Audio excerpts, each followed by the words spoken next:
Umani ng reaksyon at komento ang suot na gown ng aktres, singer na si Maris Racal sa ABS-CBN Ball 2023. Ang ABS-CBN Ball ay pagtitipon-tipon at nagpapakita ng mga brightest celebrities sa bansa sa kanilang most stunning outfits.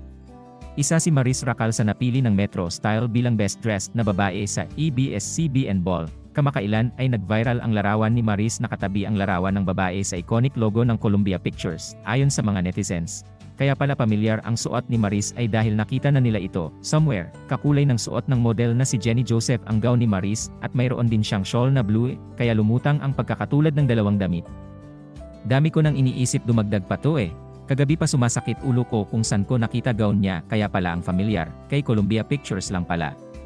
Komento pa ng tagahanga ni Maris, kaya naman marami ang naaliw at nagkomento, at nai-repost pa mismo ni Maris ang post na ito sa kanyang account sa X, dagdag pa ng ilang netizens, torch na lang ang kulang.